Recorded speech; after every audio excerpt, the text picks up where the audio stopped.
Hello hi welcome back to gold channel. இன்றைக்கி ஜனவரி 27ஆம் தேதி. இன்று தங்கம் மற்றும் வெள்ளியோட விலை நிலவரம் எப்படி இருப்பதற்கான வாய்ப்புகள் இருக்குது, விலை அதிகரிக்குமா விலை குறைய வாய்ப்புகள் இருக்குது அப்படிங்கிறத பற்றி இந்த வீடியோவில் பார்த்துடலாம். நேற்றுக்கு தங்கம் மற்றும் வெள்ளி ரெண்டுமே ஒரு கணிசமான அளவிலேயே விலை அதிகரிச்சிருந்துச்சு. 22 கேரட் ஆபரண தங்கம் ஒரு கிராமுக்கு 275 ரூபாய் விலை அதிகரித்து 15,025 ரூபாய்க்கு ஒரு கிராம் ஆபரண தங்கம் விற்பனை ஆகிட்டு வருது. ஒரு சவரன் 1,20,200 ரூபாய்க்கு விற்பனை ஆகிட்டு வருது.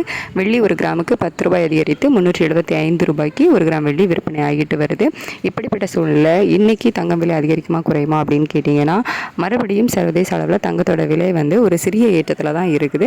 ஆனால் இன்னைக்கு பெருமளவு அதிகரிப்பதற்கான வாய்ப்புகள் இல்லை. ஒரு சிறிய ஏற்றம், ஒரு சிறிய இறக்கம், இந்த மாதிரி மாறி மாறி இருக்கிறதுனால இன்னைக்கு தங்கம் விலை நேற்று விற்பனையான அதே 15,025 ரூபாயில் இருக்கலாம். அப்படி இல்லைன்னா ஒரு ப்ளஸ் ஆர் மைனஸ் ஒரு 10 ரூபாயிலிருந்து ஒரு 50 ரூபாய்க்குள்ள இருப்பதற்கான வாய்ப்புகள் தான் இருக்குது. பெரிய அளவில் மாற்றம் இன்னைக்கு தங்கத்தில் இருப்பதற்கான வாய்ப்புகள் இல்லை. அதுக்கடுத்து வெள்ளியோட விலை கொஞ்சம் அதிகமாகவே அதிகரித்து காணப்படுது அப்படிங்கிற மாதிரி தான் இருக்குது. நேற்றுக்கு நைட்டு நம்ம ஒரு வீடியோ போட்டிருந்தோம். அதில் ஒரு கணிசமான விலை ஏற்றம் இருக்குது அப்படின்னு சொல்லியிருந்தோம். ஆனால் இன்றைக்கி அந்த கணிசமான விலை ஏற்றத்துலேருந்து ஒரு கொஞ்சம் விலை குறைஞ்சிருக்குது. US டாலருக்கு நிகரான இந்திய ரூபாயோட மதிப்பு 91.71 பைசா அந்த ரேஞ்சில் இருக்குது. இது கிட்டத்தட்ட ஒரு 13 பைசா கிட்ட நமக்கு வீக்காக தான் இருக்குது. சர்வதேச அளவுலையும் வெள்ளியோட விலை ஒரு ஏற்றத்தில் இருக்குது. அப்படிங்கிறதுனால இன்றைக்கி நமக்கு ஒரு கிராம் 375 ரூபாய்க்கு விற்பனை ஆகிட்டு வருதில்ல.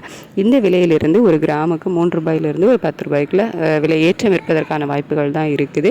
தங்க விலையில் பெரிய மாற்றம் இல்லை அப்படின்னாலும் வெள்ளியோட விலையில் சர்வதேச அளவில் ஒரு ஏற்றம் இருக்குது. ஒரு கணிசமான ஏற்றம் அப்படின்னே சொல்லலாம். ஏன்னா ஒரு 3 ரூபாயிலிருந்து ஒரு 10 ரூபாய்க்குள்ள விலை அதிகரிப்பதற்கான வாய்ப்புகள் இருக்குது. இன்னும் நமக்கு ஒரு மணி நேரக்கிட்ட டைம் இருக்குது. இதில் அப் அண்ட் டவுன் மாறுவதற்கான வாய்ப்புகள் இருக்கலாம். ரேட் அப்டேட் ஆனதுக்கப்புறமா நான் உங்களுக்கு போஸ்டாக்லேயும் தெரியப்படுத்துகிறேன், ஷார்ட்ஸ்லேயும் தெரியப்படுத்துகிறேன். Thank you so much.